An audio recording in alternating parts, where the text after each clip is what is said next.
Hello, ladies and gentlemen, and welcome back to a special Memorial Day edition of the Dark Lord of Memes podcast, brought to you by your host, with the most, Dark Lord Ainz, and also the lovely, beautiful Albedo. Albedo, how are you doing on this glorious Memorial Day?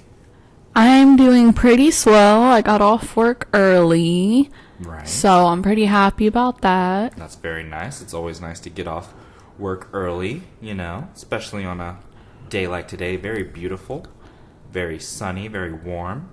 So, like in every single episode, we just want to plug our Facebook page. Over on Facebook, go give us a like at the Dark Lord of Memes podcast page. Go throw us a like, go throw us a follow, react to the memes, react to the content, and just enjoy.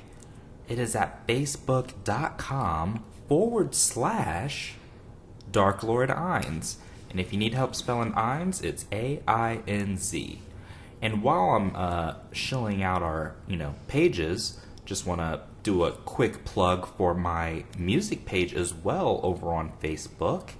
It is Blackheart is my artist name. Going to be releasing a new EP very soon, probably in June sometime. Not going to give away the date just yet, but will be coming out pretty soon. Might be dropping a single soon as well. Go check me out over there. It is at facebook.com/BlackheartJ. And when you're spelling Blackheart, it's BLVCKHEART and then J. So that is the URL. If you just want to type it in, and my page will pop up. Give me a like. And some new music will be popping up very, very soon. As soon as this week. Now that I'm done shilling out our pages, let me head on over to the page right now and give a shout out to this week's top fans. So let me stroll on over to Facebook here. We got a nice list of new fans each and every week, so I appreciate the love and support over there on the podcast page, guys. I really appreciate it. Post a lot of memes, updates on the podcast. Every week the episode gets posted there as well. A lot of good memes from both Albedo and myself. Usually every day we try to post, a couple memes every day. And so enjoy the content over there. Now this week's top fans are Jennifer Johnson, Eric Blaze, Rico Best, Justin Nadeau, Alex Plog, Steve Vanilla, and Jerry Holland. So thank you guys so much for being our top fans over on Facebook. Make sure to comment on the post that we share and post. And flex your top fan badge and show your superiority in the comment section. That's what it's for. And now, let's get into the episode. We've got a great list of topics that we're going to get into this week.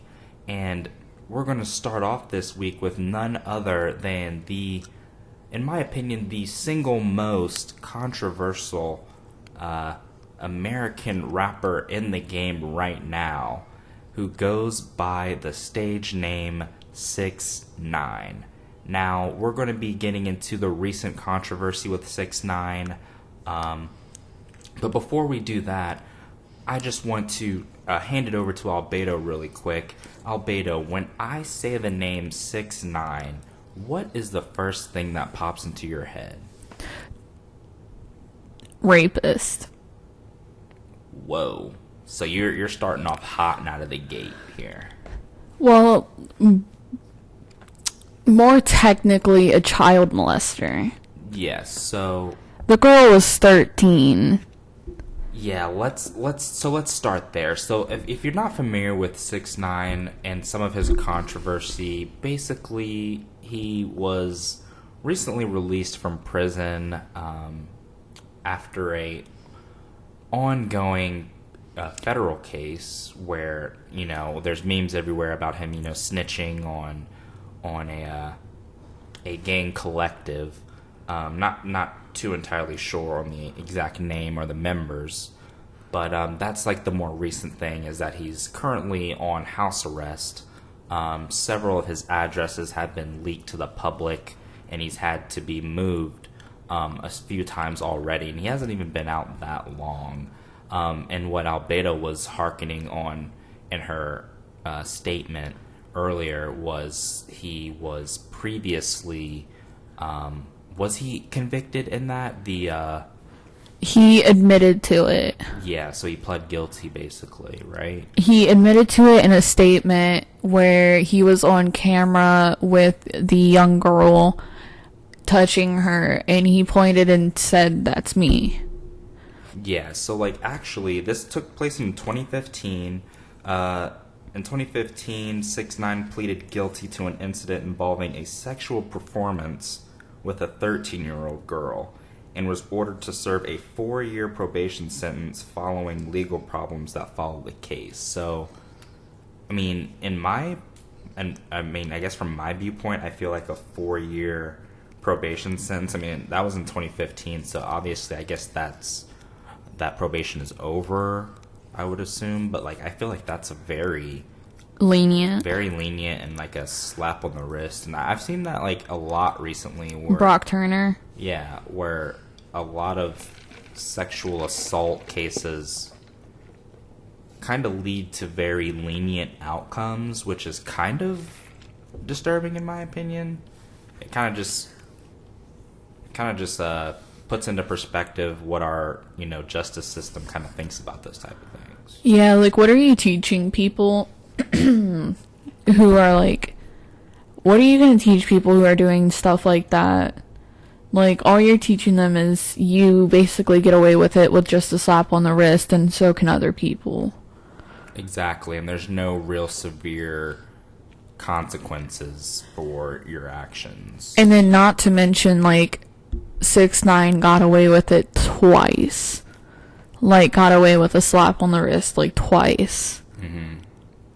And he seems to be able to evade and avoid. He just weasels himself out of everything. Yeah, and in the prior episode, I mean, we did touch on and we did acknowledge 6ix9ine's success. I mean, through all the controversy and beef and, wrongdoing that has ensued and has followed this man for the past, several years, it is also undeniable the level of fame and success that he's had, which doesn't help him when it comes to like changing his attitude. He's just a cockroach. He just keeps coming back like worse and worse.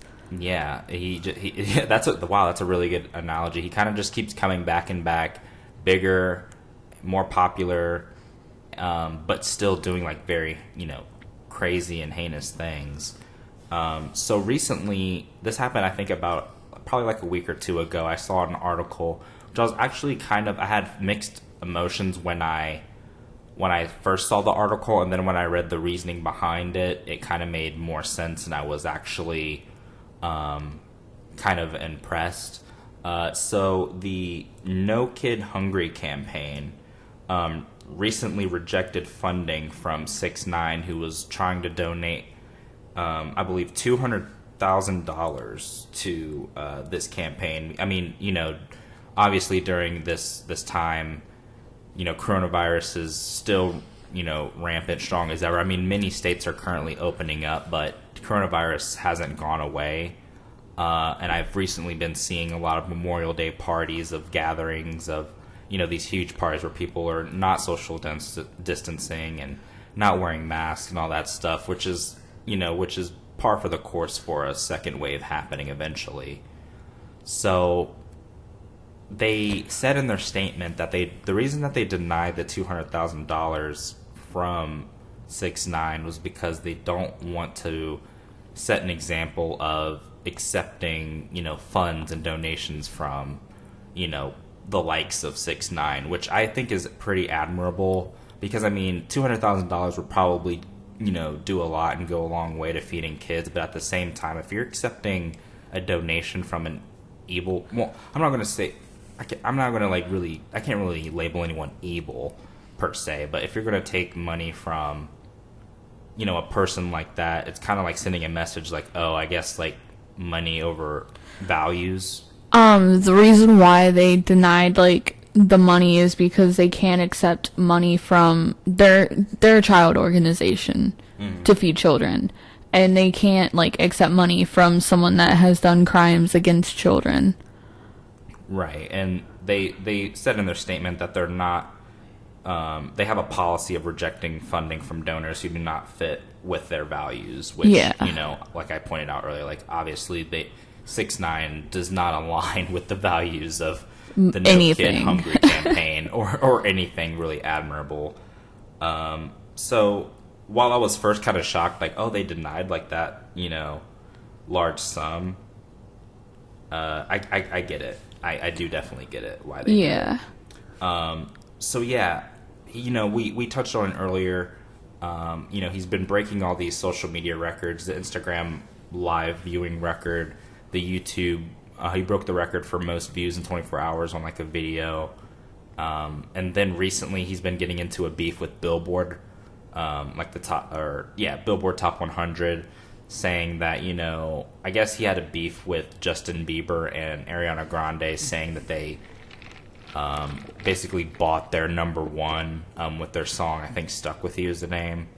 And he had like a beef about that, and then he claimed Billboard like deleted his chart history, and I don't know, he just kind of, the thing with 6ix9ine, he just kind of seems to, and then there's also like, I think he has like a beef with what's his name, Rich the Kid, saying, I think Rich the Kid said, if I hit 8 million followers, I'm gonna drop new music, and then he started losing followers as soon as he posted that, which I thought was kind of funny.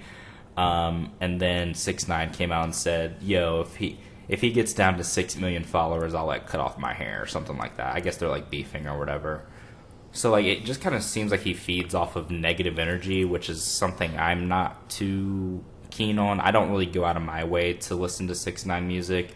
It just seems like don't. It just seems like he pops up everywhere. What do you think of 6ix9ine? What do you like? Is his success warranted, or like what? Like what's behind the phenomenon of 6ix9ine? So 6ix9ine's basically just like a car wreck you can't look away from. So I was watching YouTube, and Atozi basically compared him to like a car that you see like speeding down the street or whatever, and a car wreck's gonna happen. You just are like there watching it, waiting for it to happen. And like I think he definitely did, sum that up pretty well, or he basically said something like that. That's not word from word, but that's like the exact definition of it, is like 6ix9ine is just a car wreck you can't, it's gonna happen, you can't look away from it, and you're just begging and waiting for the day like it eventually just happens. The fall of 6ix9ine. Excuse me, I had a cough there. So you do. So like I said, you think this will eventually lead to the fall of 6ix9ine? I think so too. I think at some point he's gonna meet reality, and he's gonna come crashing down. Honestly, I think someone's gonna like force him to meet reality. That kind of sounded ominous. What do you mean someone's gonna force him to face reality? Okay, so he snitched on gangs, like members and gangs. Right. Like, and it was warranted, you guys, fucked his baby mama, you guys like kidnapped him and beat him on camera. Like, I understand that, but you can't just do that without repercussions from those gang members. Yeah, you can't do that. I mean, he knew what he was doing, I think, when he did it, because obviously they have him in these remote locations trying to hide, where he's living. Because there's going to be retaliation. There's going to be repercussions for what he did. In the rap community especially, they do not... I mean, snitches are looked down upon in, like, every walk of life, but especially in, gang life and gang lifestyle. So I personally think in my humble opinion, and I hate to say this because I never want to see the death of like anyone, you know, but I do honestly think it'll end with, it may not be this year or like, you know, maybe not even next year, but I definitely just see it ending badly for 6ix9ine.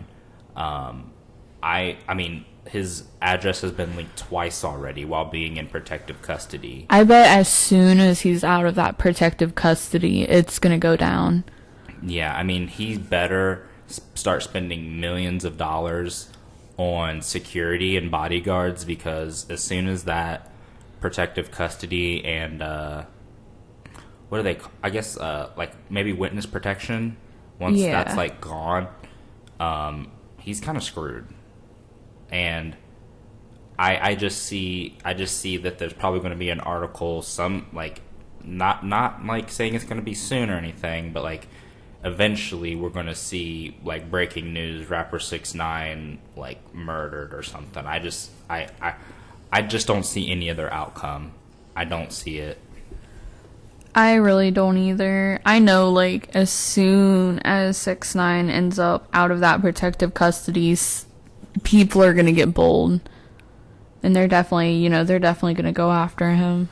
Yeah, exactly. So I would just say, if I could send a message to 6ix9ine and his team, well, first I would say try to, like, you know, bolster that security of yours, man, and, you know, just have eyes in the back of your head at all times, and make sure everyone in your team, like, that's around you, make sure you can trust every last one of them, because, dude, like, I could just see it now, like, there could be bounties and hits put down on you, and, you know, I genuinely would not feel bad. And it's kind of like, if it did happen, I mean, obviously, like, seeing someone murdered is never cool, but, like, I mean, he wasn't a great human being, so it's kind of like... All he really did was, like, throw money around to make his problems, like, go away. Mm-hmm. Like, he would donate large sums of cash to, like, his hometown and stuff, but all that really was just publicity to make people think, like, he's a good person, and, like, used money as an excuse for him to be able to do what he's doing. Yeah, so I don't think he's really learned his lesson, and maybe it's gonna take something drastic for him to learn his lesson. I don't know, but you know, I think that's the conclusion we've both come to. We'll keep following the situation as it evolves, and you know, we'll see where it goes from here. I mean, he's 6ix9ine's gonna always be in the news, so like, yeah, there's no way to escape that. But speaking of in the news, and someone who's usually not in the news for their music, but rather their beefs, Azealia Banks. Now, I am really not familiar with the artist Azealia Banks. I thought she was a singer. Come to find out, I guess apparently she's actually classified as a rapper. But I can't really speak on her music. I haven't listened to anything in her catalog. Me neither. I'm not gonna lie to you. She was apparently signed to her first record deal around 17, and has been, you know, an artist ever since. And I mean, that's all I really know. I don't know any of her catalog. Like, she was on MySpace in 2008 doing music, and then she got signed when she was 17, and she's currently 28, I believe. Yes, she's currently 28. And she's been on Wild and Out, and that's how I, like, heard about her, was when she was on Wild and Out, and they said that everybody on the show Wild and Out was colorist, made her feel bad about herself, and made her cry. Are you serious? Azealia Banks did? Yeah, Azealia Banks cried. And she said that they were colorist towards her. Who was colorist towards her? The Wild and Out cast. Why? What? Nick Cannon specifically, I suppose. Really? Yeah. So she has had beef with him. She's had... I'm gonna name off, like, a list of these people. So she's had a beef with Lana Del Rey. The cracker, the saltine cracker. Yes. Those are from episode... For those of you who are episode 1 listeners, you'll get that. Yeah, and then Alana told her, the ad you pull up anytime, because Azealia was, starting trouble with her. And then Banks threatened to sue in the end. She's had a feud with Cardi and called Cardi a poor man's Nicki Minaj, and claimed that she had a ghostwriter for Bodak Yellow, and even went on the Breakfast Club and said that Cardi is an illiterate, untalented rat, and called her a caricature of black women. Nicki Minaj, and she said, Now, let me backtrack while you're going into the Nicki Minaj thing. When you're talking about, like, when she was making fun of, like, Cardi B, like, I think all those things she said kind of sounded like her being bitter. Oh, yeah, definitely. Because, obviously, Cardi B is a way bigger star than Azealia Banks could ever dream of being, with only being in the industry for, since 2017, really? Like, I think it sounds like a lot of bitterness. Like, it seems like, and I read articles about this, it seems like she's more known for attacking artists that are bigger and better than she is than for her own work. And the beef with Nicki Minaj started when Nicki Minaj offered the opportunity for Banks to accompany her on tour in Europe. And then she declined because she was finishing her album, and Minaj tweeted, "Man, these bitches delirious," as a response to Azealia Banks. Ooh, okay. And then it just caused a Twitter argument. Anything she says just starts a Twitter argument. So why would she turn down that tour opportunity? Like, I'm pretty sure that tour opportunity would be bigger for her career than working on an album that I'm not aware of, or like anyone's probably going to really listen to. I have no clue, but she ended up apologizing to Minaj, and Minaj accepted.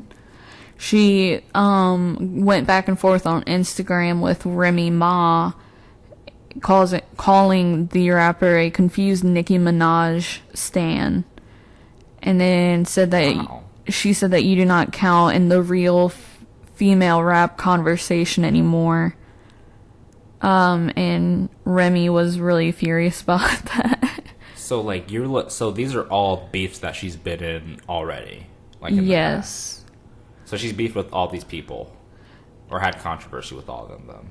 And then it got to the point where Remy was posting screenshots of texts Banks sent her detailing a depressive spiral and financial woes. Dang. And then she got into a argument with Iggy Azalea. Who Iggy Azalea is not really relevant in either. Like, she was hot for like a hot second, and then like completely faded away. And like right now, I think she's best known for having Playboy Cardi's baby, because they recently had a baby boy, I believe. So like, I mean, I think her career is definitely on the downslide right now. Maybe she'll make a comeback, but like, she's not that relevant. Maybe more relevant than Azealia. I don't know. Iggy Azalea ended up doing an interview where she said that, she had contemplated suicide, and then Iggy Azalea was contemplating it? Yeah, since breaking into music made her contemplate suicide. And then Azealia Banks commented on Instagram, like basically encouraging Azalea's suicide. And then encouraging her suicide? Yeah, and then they apparently made up and announced a collaboration. How do you encourage someone's suicide and then like make up after that? And then like talk about making a song together. Right, like what? I would be bitter till the end. Thank you. Like, I think that would be like, I don't know. That makes no sense. That sounds like it was probably staged then. Probably. But the thing that made me like want to talk about Azealia Banks, because obviously I'm not I can't speak on her music. Maybe I'll like try listening to a few songs and see if I like her, because maybe I'll end up liking her. I don't know. I really just haven't like. No one. You never hear anyone say, "Oh, dude, you played in that new Azealia Banks, bro." Like, no one really like does that. So like, maybe I'll listen to her and maybe end up liking her. I'm not sure, but the thing is that the reason I wanted to bring her up on the show is because I read an article that she was there was an article saying that she claimed to have slept with Dave Chappelle, which if you don't know who Dave Chappelle is, I mean, you've probably been living under a rock for like the last 10 years, but he very popular, and he actually lives in our neck of the woods in Yellow Springs. And she claimed to have slept with Dave Chappelle while he was married. So I'm not sure if that's true. I don't know if Dave Chappelle's responded yet, but I also read that she said that Busta Rhymes was hitting on a guy that she was with and touching his butt. So basically, kind of making accusing Busta Rhymes of being like gay or something. I'm not sure.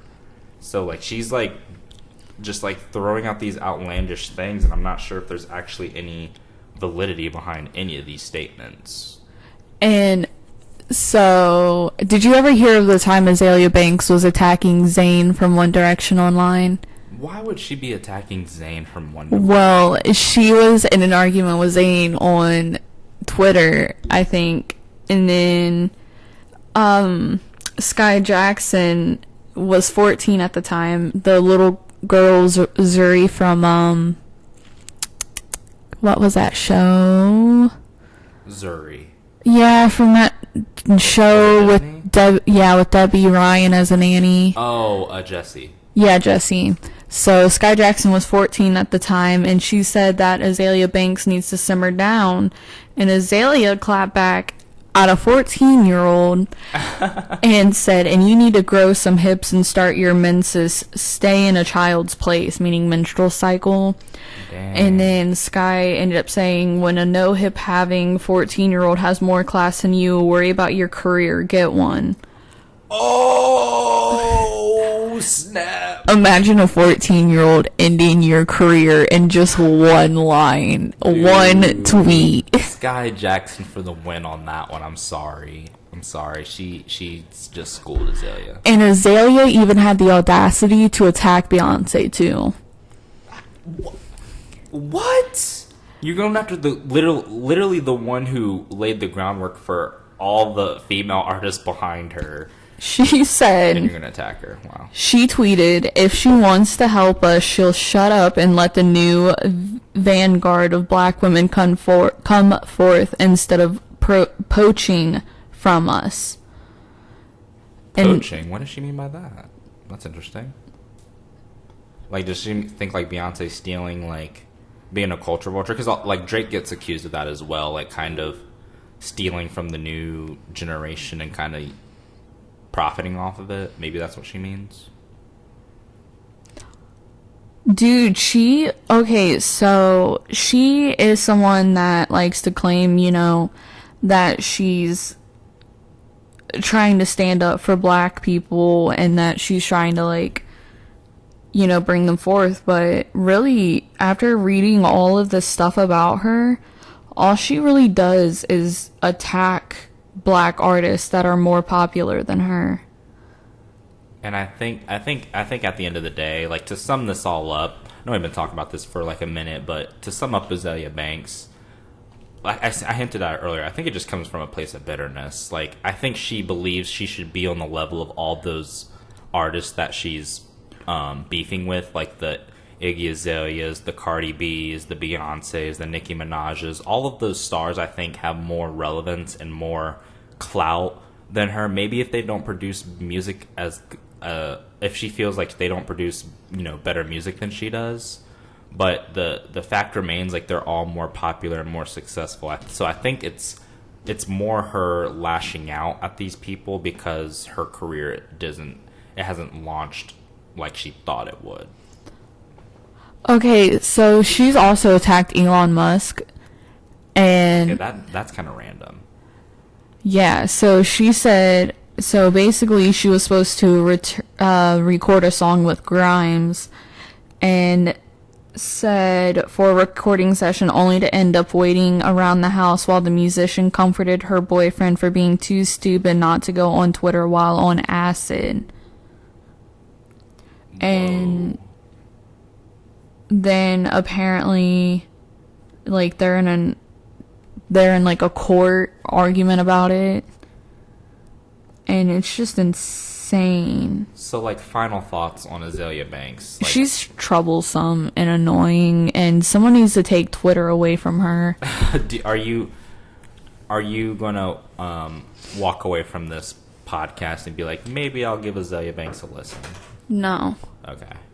Well, that's what it comes down to. So I don't think I said I may like that's like a very soft may, but I don't think I'll really give her music a listen. And at the end of the day, just I think out of curiosity, just to see why she thinks she's better than people, I'll try. She does think like maybe she has like some bangers out there that are pretty good. I just haven't been exposed to it. But I think if she were that good, I would have known by now. Yeah. So, like, here's my final thoughts on Azealia Banks. Is just, like, focus on your career. Focus on improving yourself and your music and honing your craft. And the rest will come. If this is coming from a place of being bitter and, like, being jealous that, oh, I should be as big as Nicki Minaj. I should be as big as Cardi B. Like, why am I not getting that recognition? Why am I not winning Grammys and, getting these multi-million-dollar get better deals? But yeah, maybe you're lacking something. Maybe it's something within your work that isn't resonating with people. And it's probably resonating enough that I'm sure it's resonating enough that you can have a very comfortable lifestyle. I read you're worth $3 million, Azealia. You're still doing all right. It's just like I'm like worth $3. Yeah, right, chill. Like literally, like you're doing fine. You're a millionaire. Just hone your craft. Maybe add something to your work, and maybe it'll benefit you. Maybe I'll be reading. Maybe the next episode, I'll be reading about you, like winning a Grammy if you just put your work and put your head down and dedicate to your work. I mean, if you're an artist, just get off Twitter, stop attacking other artists, and just get better. Amen. That's all I gotta say. That's all I'm gonna say about that. So the next topic, sorry Azealia if we hurt your feelings, but for the next topic, I just wanted to touch, speaking of like underrated artists, this is a nice segue actually. I just wanted to talk about a I don't think he's underrated anymore, but he was underrated for a very long time, and I think I'm glad to see that he's actually evolving and getting the recognition that he does deserve. And that man is Tyler, the Creator.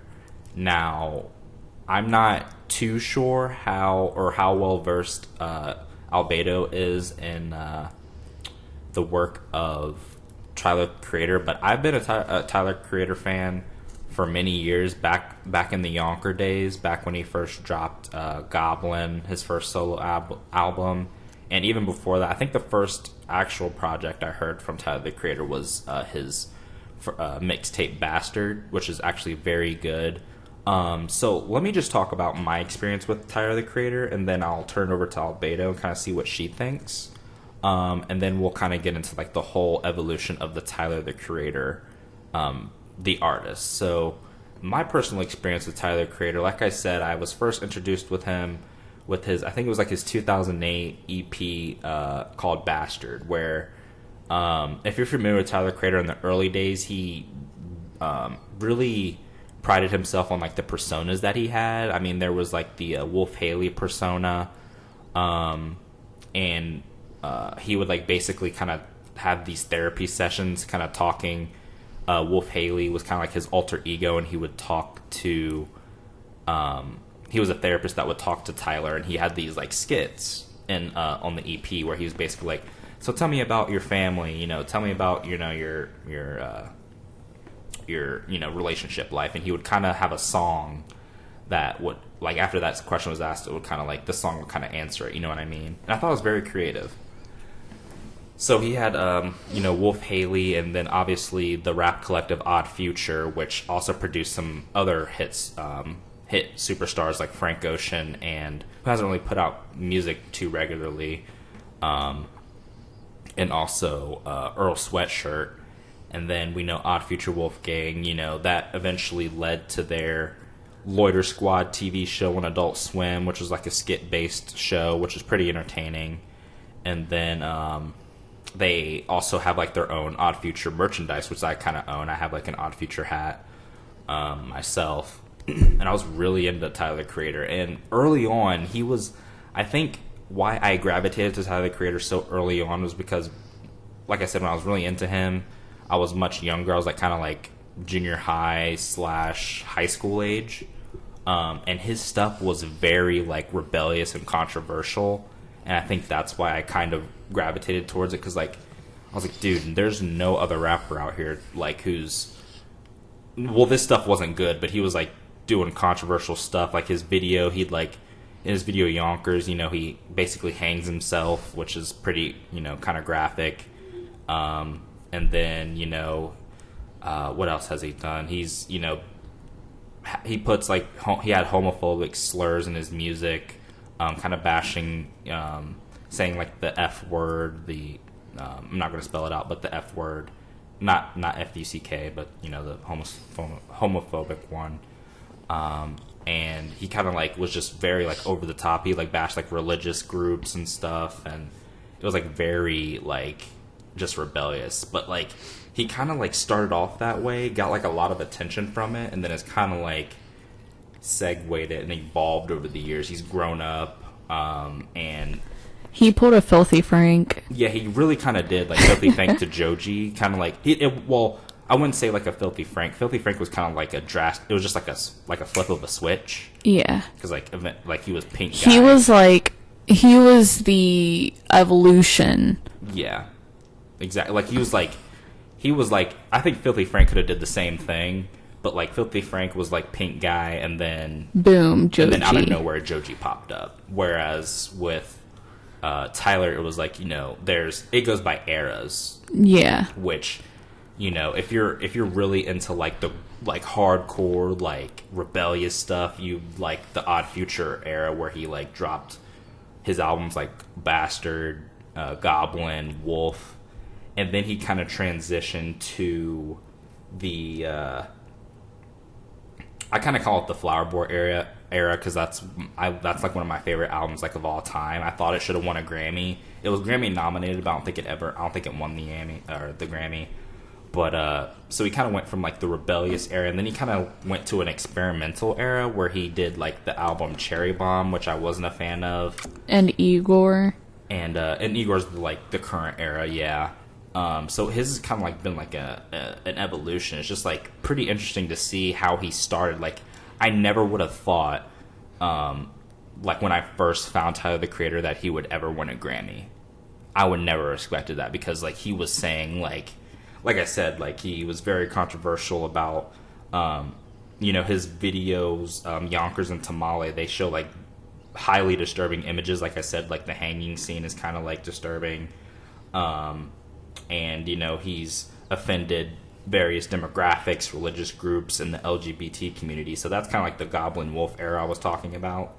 And what I think is kind of funny is the fact that, like, now, you are, like, if you're involved in the LGBT community, everyone talks about Tyler, the Creator. Like, he's a god now. He is, and now he's completely like, changed his he's like the poster child of LGBT people. It's crazy. And like he started off being like their enemy. And I just think that's very fascinating, and it's very impressive if you think about it. Like over the span of like kind of like I would say a decade now, he's kind of gone from that, very rebellious teenage image he had where, okay, we're going to start this rap collective called Odd Future Wolfgang, kill 'em all. It's like the full thing. We're going to start this thing. It's going to be all these grungy, like, against authority, anti-authority, rap collective, Odd Future. And he's transitioned. He kind of left that. Obviously, he was kind of the star of the group. Frank Ocean and Earl Sweatshirt are big stars too, but Tyler, the Creator, I would put them above just because of the, longevity and amount of work he's had. and an angel or Halo for an Angel. That's what you just made. But he kind of like transitioned from that to, he had his experimental phase. Like I said, Cherry Bomb album I was not a fan of, but Flower Boy, we both play Flower Boy songs like, you know, pretty often. Yeah. Loved that album. Thought it was really good. It was Grammy nominated. And then that Flower Boy album is kind of when we saw, you know, the hints of his sexuality and being possibly bi or, you know, gay or Has whatever. he ever actually come out and said it? I do not believe he's actually come out and said it, but like in his lyrics he'll say like, I'll get a mansion and fill it up with Leo DeCap and some Cole Sprouses. And he's also like, you know, there's a line in Flower Boy where he says, been kissing white boys since 2004. But he's not, I don't think he's ever, and he, on Twitter, he'll, there's like videos of him, you know, I guess not flirting, but kind of like flirting with like A$AP Rocky, and A$AP Rocky kind of being like uncomfortable with him being homosexual around him or acting like that away around him. But they're like best friends. I think it's probably like all joking, but he's done it with A$AP Rocky and Jaden Smith. Jaden Smith, I think, is the one that like said that they were dating. Yeah, he's come out and he said stuff like that. So I don't, like I said, I don't think he's actually come out and said it, but like there's definitely hints and like breadcrumbs he leaves that kind of like, okay, maybe he is, maybe he isn't. Yeah. And then, like I said, up into current day Tyler, he drops Igor, which actually wins a freaking Grammy. Like, it's just like very impressive to see the evolution of Tyler, the Creator. So what is your personal experience with Tyler, the Creator? Like, when did you actually first, I guess, start listening to him and like enjoying his music? So I was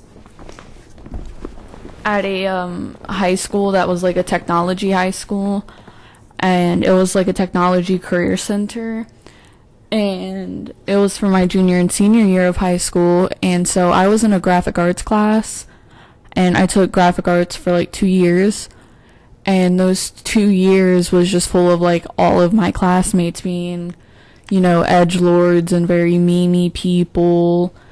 Like, they would share memes all the time. They would talk about memes, and they were obsessed with Tyler, the Creator. And so there were like a couple girls in the class that like would always talk about Tyler, the Creator. One of them, I think, actually did an art piece of Tyler, the Creator, and one of them even had like their desktop background, because we did desktop art. Oh, cool. Did you make your own wallpapers?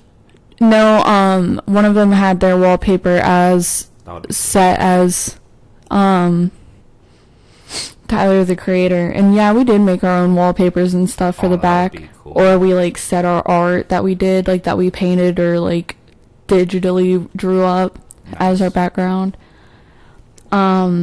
So you were like introduced around, say, junior, senior year? Yeah, junior, senior year. Like, they would hand me their headphones and they'd be like, oh, listen to this song. And at first I was kind of like, oh my gosh, like, how can someone get away with that? Like, I was a very sheltered kid. Right. So I didn't listen to music like that. I think you mentioned that before. Like, you were like in a very, like, I don't think your grandfather would approve of you listening to Tyler, the Creator at that time. I definitely think so. He walked in on you listening to that, he'd probably be outrageous. Yeah, he'd just be like very, very mad. But that was around the time like I would listen to music like I would listen to country, I'd listen to classic rock, and I'd listen to like a lot of alternative music. Mm-hmm. So, you know, just stuff like that. I've never listened to like hip hop or, you know, stuff like that. Like, my brothers would play it, but that was about it. Right. But nothing like Tyler, the Creator, where it was just so like grotesque and like very just like in your face. Yeah, very in your face. And so I was kind of like intrigued, but I never really chased him down or anything. And then when after I graduated, like, I just started seeing him everywhere. Like, Tyler, the Creator, was on everything and, like, everywhere, and everyone was talking about him. So I was kind of like, alright, I'll check him out. And Flower Boy was, like, the first thing I heard. Was, like, that album was the first album I heard. I think that's my favorite. One of my favorites, definitely. Yeah, because I was, like, in a lot of, like, LGBT stuff, and, so... Not to mention the album art, side note, is really fire. Yeah, so, like, Tyler, the Creator, Flower Boy was everywhere. And, so I got into him, and I started listening to him, and then you and I got together, and you're like, hey, have you ever heard the song Yonkers? And I think I showed you the video with it, didn't I? Yeah. Yeah. And you're like, watch this. Pay close attention. And then you showed me Goblin. And you, like, were the one that showed me, like, the dark side of him. Because I'd never seen the dark side of Tyler, the Creator. It's dark. Yeah. I should show you some Bastard stuff. That was, like, the first stuff I really heard. Like, that's his first, I think, big EP that he put out. Yeah, like, I have listened to a lot of his older songs, like, after you showed me some of his dark stuff, I started listening to more of his music and, like, realized that there's more than just, the Flower Boy and Igor. And Igor... Yeah, what are your thoughts on Igor? Tell me. Because I know we both love Flower Boy, but... I don't know, like, yeah. Igor, there's a couple songs that I like. Like, I like Magic Wand. And I do think Magic Wand's decent. Like, I think, yeah, it's just weird. Like, it just kind of hints at, like, homosexual, like, that's kind of like in feelings. The era. Yeah, that's kind of like the era he's in. Like, I wouldn't, like, the article I read, they kind of lumped Cherry Bomb and Flower Boy together, but I would kind of put Cherry Bomb, I would separate the two. Yeah. I think Cherry Bomb was more experimental. I think I would put Flower Boy and Igor more together. And I think it's kind of like his LGBTQ exploration era. Stage. Yeah. I think Igor, there's some songs on there that I like, but overall I can't get through the whole album. I can only get through, like, a couple of his songs on there. Right. And like I said earlier, like, Flower Boy was Grammy nominated and it didn't win one. I thought it should have. And then Igor won a Grammy and I didn't think it really deserved a Grammy. Like, I liked, like I said, like, Earthquake is obviously, like, the best song on the album in my opinion. Yeah. Earthquake is an actual, like, very good commercial hit because, it's very catchy, very upbeat, like...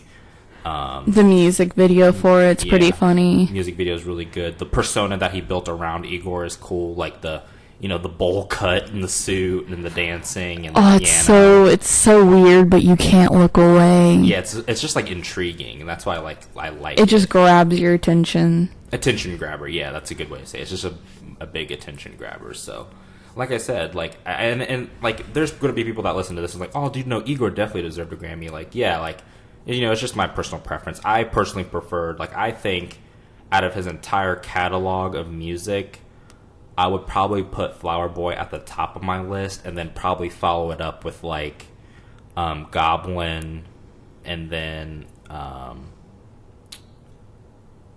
maybe, like, I don't know what would come after that. But I really think, like, Flower Boy and Goblin are, like, my favorite ones. And then, it's kind of like a free-for-all after that. But, yeah, I mean, like I said, I just thought, like, and, he's still evolving as we speak, like, he's not done releasing music and stuff. Like, we're going to see him continue to grow in his story. So, but right now, I would definitely say, like, if you're not familiar with the Tyler Creator, it's a very interesting evolution to follow, just to see, like, where he started, like, from Bastard to Igor. It's just, like, tremendous growth. And I think the sign of any great artist is growth and evolving and, like, changing with the time and the era that you're in. And I think Tyler the Creator's done a very good job with that. So I just want to say kudos to Tyler the Creator. Congrats on, I said this in a previous episode, but definitely congrats to your Grammy. I think it was for Best Rap Album. And just keep doing your thing, man. You're a star. You're a superstar. And yeah, but speaking of superstars, and someone I thought was a mega superstar, had the potential to be just like the next like Beyonce like type artist, but then has really fallen into some hot water recently. After that first controversy we've already talked about. Yeah. Did we talk about the first controversy? I think we might have. Maybe we have. I'll probably have to look back in the archives. But obviously the superstar we're talking about is Doja Cat, who I believe we've definitely probably praised before on the podcast. But I do believe we talked about when she said that if people streamed her song and got it to number one. Yeah, okay, yeah, we did talk about that. That was the first controversy. So that was the precursor to the cancellation of Doja Cat on Twitter. So the Doja Cat is over party. The Doja Cat is over party, which we cancel culture has been running rampant very, very recently. We talked about it in a previous episode about the Joji is over party. People are starting to like cancel Keemstar and trying to cancel H3 and canceling Lana Del Rey, even though she is a saltine cracker. Just like plain as a saltine cracker with no salt. She's just angry her music sucks and that there's other artists better than her, so she wants to go on Instagram rants. Yeah, and it's just all ego pouring out on social media, basically. So let's get it. Let's talk about Doja Cat. Let's talk about cancel culture. Let's talk about the cancellation of Doja Cat and whether we think it's warranted or not. So, like Albedo being the great, memorable host that she is, we hinted at, in an earlier episode, we talked about her being canceled the first time when she promised her. Well, not just her fans, but basically the world, that her hit song "Say So" featuring Nicki Minaj hit number one on the Billboard's Top 100, that she would show her boobs, her breasts, which I didn't think. A lot of people said that was kind of like a outrageous statement of her to make, and no one took it seriously. But when you look at like the landscape of the entertainment business and the music industry, I don't think that's too outrageous of a claim. I mean, it's pretty on track. Like, I mean, if you hit number one and you promise to like show your boobs, like I feel like hitting number one is obviously a huge deal for someone's career. So I mean, and then you have like like we said, we have like the Miley Cyruses of the world. I mean, I don't think it's too outrageous of a claim. And then when she came out and said like she played everybody and everyone streamed her song and got her to number one, and then she doesn't keep her promise, I thought that was kind of shitty of her to do. I'm not gonna lie. I don't think that's the right thing to do, especially to the people who are the reason you got a number one hit. You know what I'm saying? That's pretty rude of you. And then now she's fallen into more hot water with her recent stuff. So talk about that, Albedo. Why is Doja Cat in hot water now? So basically, she's been caught in the past being in like group video chats with white supremacists and like edgy trolls from 4chan. And cells as well, I've heard. Yes, and she's been caught basically mocking black people, her black genetics, saying that the only good thing that's come out of it is that she's thick and light. Yeah, like she said, the only benefits were that she's thick and that she's mixed. Yeah, and that she's like light-skinned. Yeah. And she has shown that she has an alcohol problem, and that like a lot of the stunts that she's pulled were due to alcoholism. And she's stripped on cameras for guys that have degraded her for being mixed. She was on when there was like other black women like in groups and like in chat forums with her. She didn't interact with them because she like basically wanted to be the queen of it and be the one that got the attention. So people are showing like screen recordings and like videos of Doja Cat like showing her butt on video and stripping on camera, and talking about her mother being white and that she doesn't care for her black side because her dad wasn't around. It was just like her mom, and that she identifies more with her white side than her black side. And just basically putting down like half her genetics and only praising like what she defines as good characteristics. And they've also caught her lying about plastic surgery and claims that she's gotten liposuction and she's gotten a nose job. I have not heard that. Everything else I heard, I did not hear that part.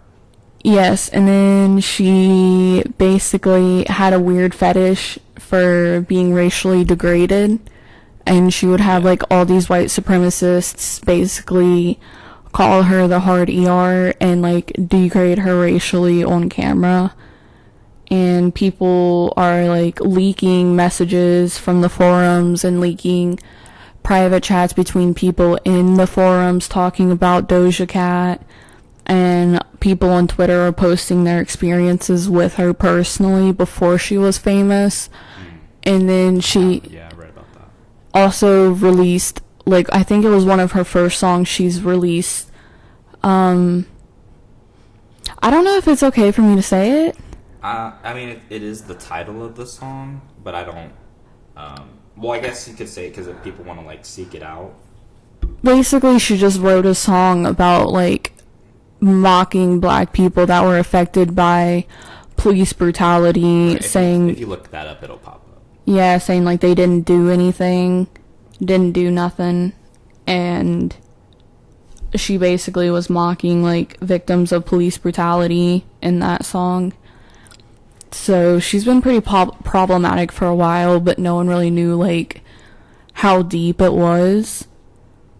And it's just kind of sad because like we hyped her up so much, not realizing like what kind of person she truly was. And any woman who feels the need to put down another woman, especially just based on like skin color, is trash and has stank pussy energy. Dang. So I think that's a very good summary of basically why she's found herself in hot water.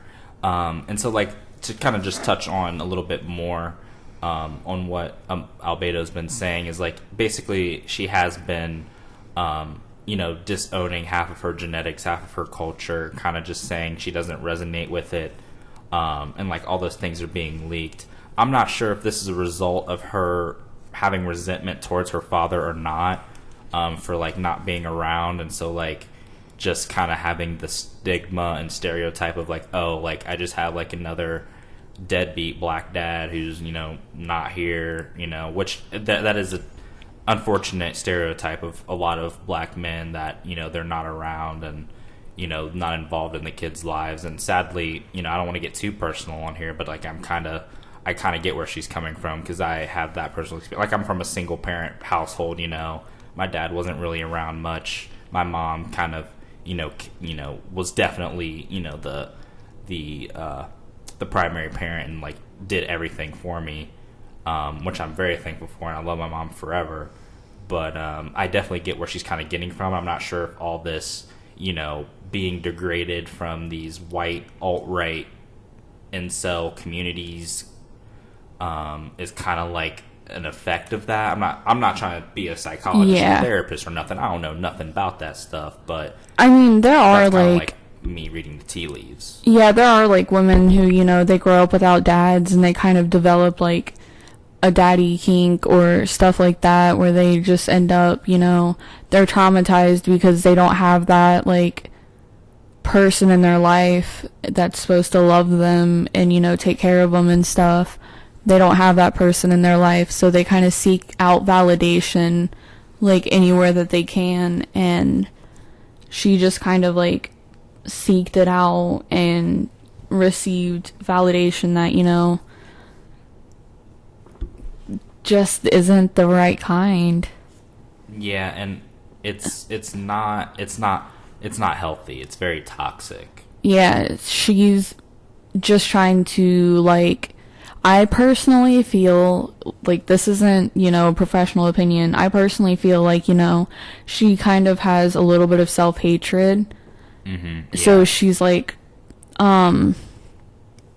projecting it. Yeah, projecting it through, like, fetishes and stuff like that. Fetishes of degradation and everything, just because, she's never been close to that side of herself. Exactly, and I don't think until that actually happens, until, like, she is able to form a relationship with that side of her family and her genetics, will that ever go away.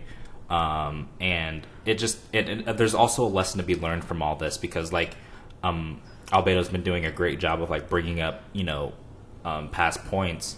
Like, in our past episodes, I mean, we have applauded Doja Cat and, like, telling you guys to stream her music and, listen to her.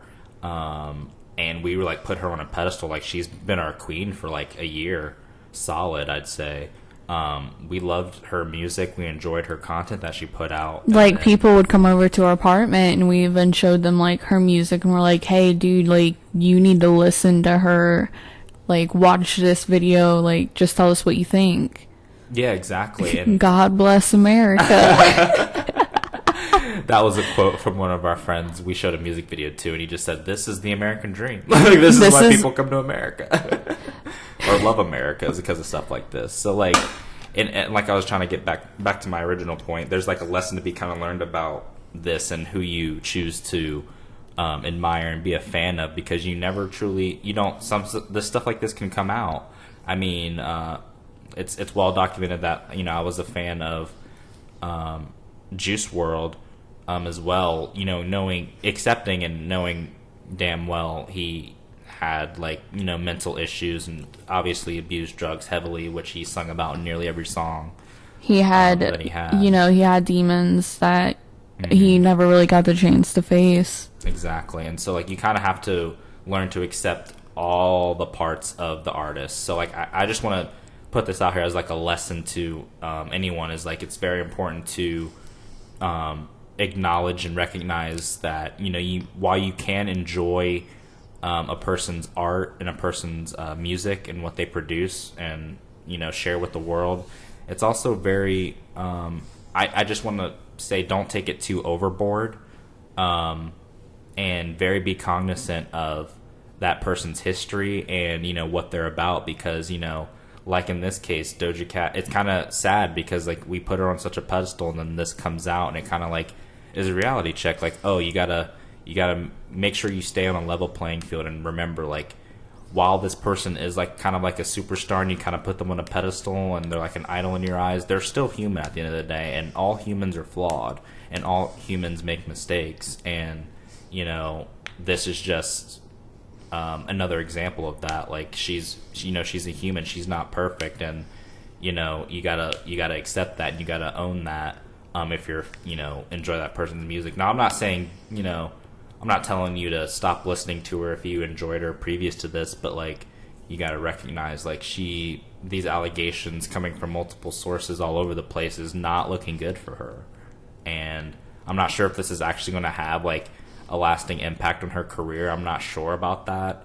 I tend to lean towards the idea that it's probably not going to have too much of a lasting effect, but, like, it's still pretty big allegations against her. Because since when has cancel culture actually worked? I think with Harvey Weinstein, maybe, and Kevin Spacey, it worked a little bit, because once the allegations of them came out and people were trying to cancel them, Kevin Spacey obviously got fired off his House of Cards show that he was on Netflix and stuff like that. So I think cancel culture has worked in some instances, but I think for the most part, it kind of just, these allegations get thrown out there, these accusations get thrown out there, and then it just kind of fades away, and the person's doesn't really see too many repercussions from it. Yeah. What I gather from, like, this whole situation is if someone you look up to voices opinions that differ from yours, you kind of have to think, is this person's like opinions, do I not like their opinions because they're not my opinions, or because they put down someone else's lifestyle, someone else's like race, someone's ethnicity? Like, does it put down their physical attributes, their emotional attributes, or does it harm someone else's like life, like homophobia, racism that harms someone's life. So if it does, you need to understand that their music may be good, but is it worth like standing them to continue like listening to their music, or continue supporting that person knowing that their opinions hurt someone else or put down someone else? Exactly. And like I said, that kind of goes back to my point. Like, you got to be careful not to go too far with how much you kind of support somebody, because you never know what skeletons are in that person's closet. And it kind of, and I'd be interested in kind of covering this also in like a future episode, like with the whole R. Kelly situation. Like, he people kind of seem to push the other stuff aside and still support the music and art of R. Kelly, which kind of it's iffy and confusing for me as well, as to whether that's okay or not. But Doja Cat did go to Instagram to respond to all these allegations and to address them. I just want to read her response real quick to you, Albedo, and kind of get your reactions to it. So this is what she posted on her Instagram story. So she would say, let me adjust my mic a little bit, sorry. So she said, I want to address what's been happening on Twitter. I've used public chat rooms to socialize since I was a child. I shouldn't have been on some of those chat room sites, but I personally have never been involved in any racist conversations. I'm sorry to everyone that I offended. I'm a black woman. Half of my family is black from South Africa, and I'm very proud of where I came from. As for the old song that's resurfaced, which, we talked about, it's called that slur that I'm not going to say, but it refers to what you said, police brutality victims. So she said, as for the old song that's resurfaced, it was in no way tied to anything outside of my own personal experience. It was written in response to people who often use that term to hurt me. I made an attempt to flip its meaning, but recognized that it was a bad decision to use the term in my music.